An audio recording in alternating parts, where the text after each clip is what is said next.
Hello everyone, welcome to this session. Today we are going to talk about stateful and stateless telemetry capabilities. My name is Bhaskar Chinni. I am product manager responsible for telemetry solutions at Broadcom, and today we are going to present this session with my partner Rui. This is Rui from Alibaba Group. Yeah, thanks Rui. So let's jump to the presentation. Telemetry is becoming very important in data center networks because a lot of use cases are driven by understanding what is going on in the network, get that increased visibility, be it congestion monitoring, latency monitoring, drop monitoring, so many capabilities, right? And also the streaming is happening now, SNMP type of traditional monitoring techniques do not scale anymore, especially when it comes to mega scale data centers. So we are working closely with industry partners, Microsoft, Alibaba, etc., to define this TAM specification, telemetry and monitoring TAM specification in SAI. And over the last couple of years, a lot of features have been added there. Streaming telemetry definitely is one of them, and we added other features, be it drop monitoring, in-band telemetry, notifications, flexible data encoding. A lot of other features have been added, and this has been, this is a very active project that is ongoing. So we really appreciate if you all can contribute and make it even more richer. As we are showing in the slide, the specification has defined a generic mechanism where there are objects that are defined to represent various states, various data items within the network, and then the features are built by as a high level interface on those objects. So that is really providing a way to flexibly enhance this specification. And Rui will present some use cases, and then I will come back and discuss some of those features that are discussed in those use cases. Rui? Thanks, Bhaskar. Having the detailed visibility inside our network is very important. And actually, lots of the telemetry functions like flow monitoring and mirror on job, that's quite useful for our monitoring and operation purpose. And there are two types of telemetry we are using right now. So one is the stateful telemetry, which leverage the silicon resources to maintain the state. By doing that, we eliminate the duplicate reports of having only one event being reported. And another kind is a stateless telemetry, which is very lightweight and consuming less resources. On the other hand, they can generate the report based on the number of packets being dropped, etc. So with that being said, our application always want to be the switch to be stateful so that we can save lots of bandwidth and the processing overhead in the collector side. And also, we also want to optimize the resource usage inside the silicon. So from the silicon point of view, it's very good to provide this flexibility to allow you to allow the application to decide either we want to stateful telemetry or stateless telemetry, depending on what kind of a feature or what kind of network event you want to capture. And this is a general diagram we are building in our data center. In the very bottom, we have hardware implement the stateful and the stateless telemetry. And going to the software, what we actually build a stateful machine there to maintain the state. So anything going out of the box is always stateful. And then in the software, we maintain a layer of a collector that we can maintain the state. We can filter out the duplicate reports coming from one single event. So for example, if it's a package job caused by congestion, then there are massive package loss. Then we only need to report one instance of this congestion. On the other hand, about the silent job on particular flow or only a small portion of the flow, we want to precisely know which packet and which flow get affected. So when, in this case, the stateless telemetry can be useful for us to actually identify the victim flow and victim packets. So the left-hand side shows the use cases we are doing. So for example, a silent job is due to the memory corruption or faulty hardware that caused the packet job on only a particular flow. Then it's very tedious for us to identify this silent job because it's really kind of a partial failure that only affects a small traffic, and it's also it needs a long time for us to identify the faulty devices. So telemetry is very useful for us quickly and to pinpoint the particular flow got affected and quickly isolate the device to replace the failure.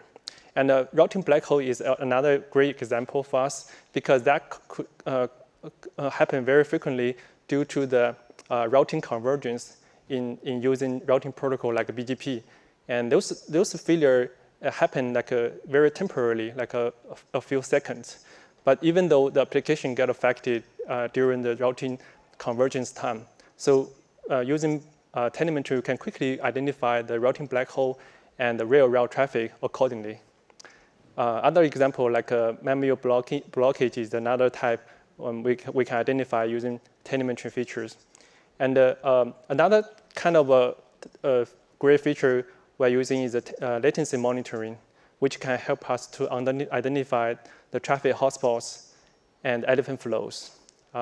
Because we are using service level encapsulation, so they can easily cause the hash polarization, then cause the traffic imbalance inside our network. And by using latency monitoring, we can quickly identify which port and which link get overloaded, and we can reroute traffic to adjust it. Here I'm gonna show a real instance happened just recently. We got it's a silent job. As we mentioned in a second paper last year, the silent job actually is a very tedious issue for us today. First, when the failure happened, we want to quickly decide if this is a network issue or storage issue or database issue, right? So from our point of view, we use 3 metrics to identify it's a network issue. First is the packet drop, another is latency inflation, the third one is rerouting. So if we can identify one of them, then we can say, oh, it's probably a network issue. Other than that, if there is none of these 3 metrics get affected, then we don't say this is a network issue. After that, we need to quickly identify which device is a faulty device, and we can quickly isolate it and do a post-mortem analysis to find the root cause. So with that being said, the silent job is a very critical one and a very painful one for us to identify because previous solution cannot quickly identify this silent job because it only affects a small number of flow or happen only temporarily back and forth. So the one thing we want to do is we can quickly, once the failure happens, to identify which device has this problem and which flow has a packet jobs. So the incident we found that in the collector side, we found that this is a typical silent job. It happened due to the faulty hardware, and then the telemetry tell us precisely the 5 tuple and DSCP number, all this detail, and the job reason as well. So to help us quickly identify which device has a packet job and also which flow with the application information correlated to understand which application get affected and which flow get packet jobs. After that, we can quickly isolate the device, and it turned out that it is a hardware failure. Even reboot cannot solve this problem. We have to return this device to the vendor. So that kind of example gave us a very good lesson that the usage of using telemetry in our data center. Thank you. Thanks, Rui. So, as Rui explained, there are use cases where telemetry provides visibility. These advanced telemetry features provide visibility to identify those issues that are otherwise not possible. Right? You cannot solve or you cannot fix something that you don't have visibility into.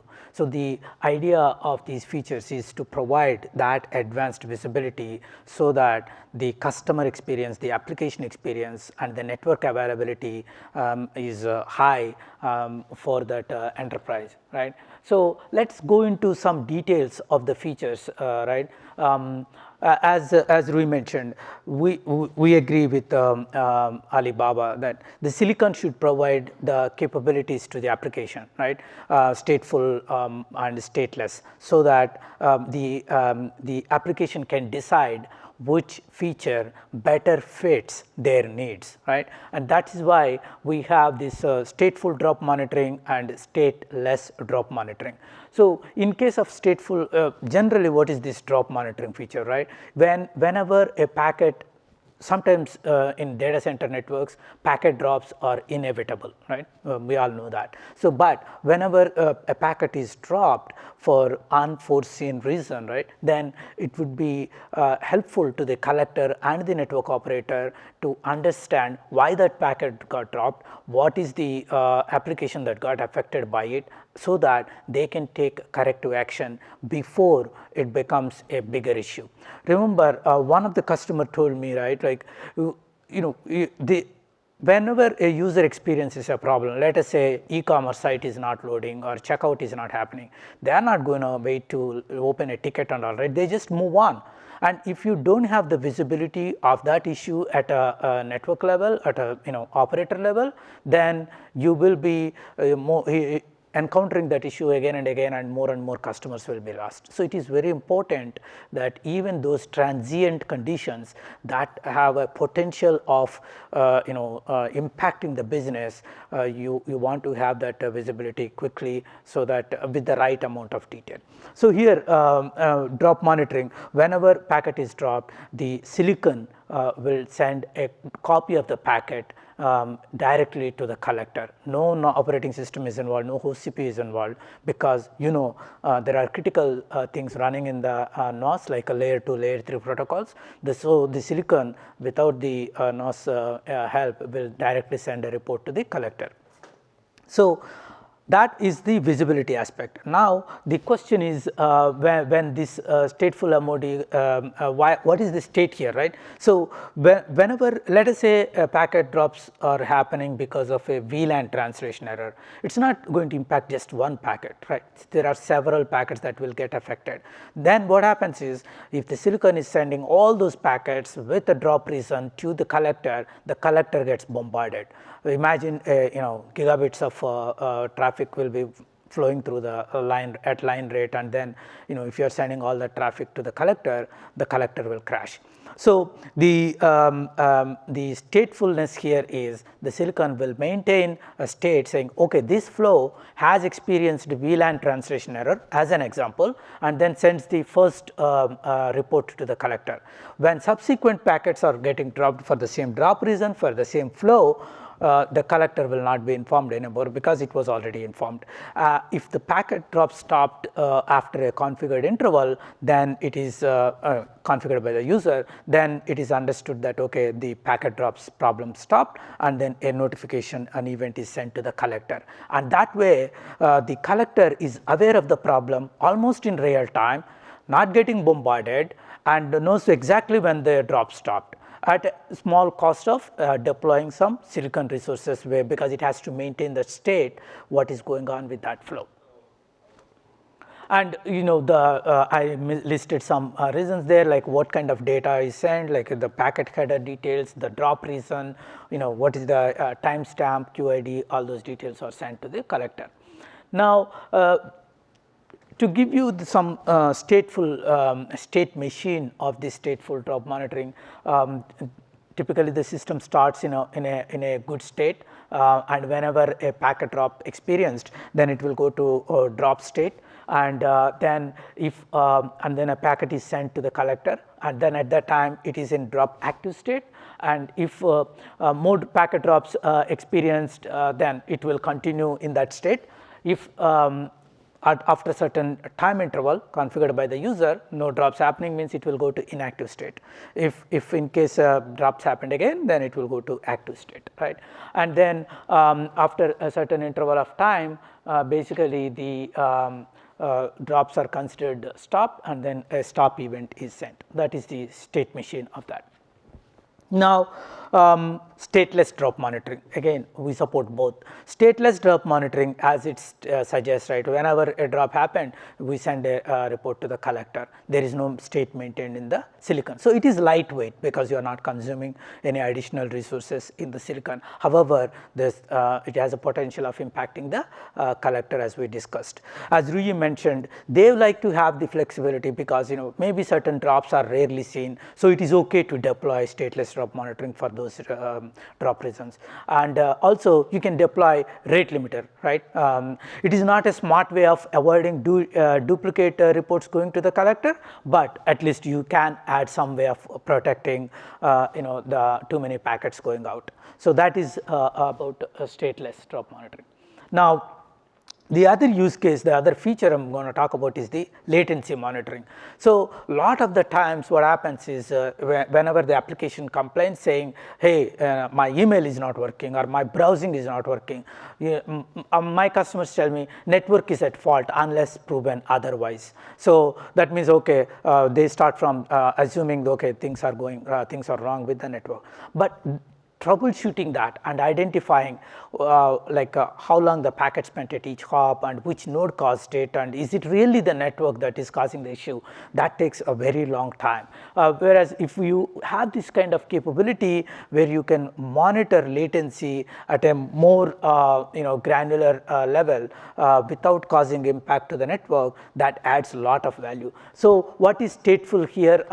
Maybe I can explain better with this diagram. Whenever the user configures a high threshold mark and a low threshold mark, right? Because latency is not fixed, so it is like always 10 microseconds. It could be a range, a tolerable range. So when the latency hits a high water mark, suddenly it, let's say 10 is, let's say regular 10 microseconds is regular, and suddenly it became 50 microseconds. Then that is when an event is sent. Okay, it has exceeded the high water mark. But normally what happens is whenever the switch goes into a state, there could be some jitter, right? Around that time, whatever issue triggered that problem.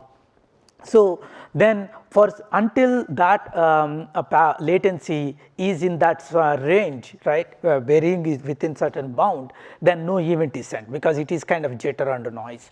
And if it falls below certain low watermark, then it is considered an important event. Why? Because now the problem is probably solved. Now it is again in the regular range. So an event is sent. And again, as long as the latency is within the tolerable range, no events are sent. And when it spikes again and hits the high water mark, then we are ready to send another event. And that way, what is happening is the silicon is keeping an eye on that flow latency, not bothering the collector for every small deviation, but capturing and notifying the collector for important events.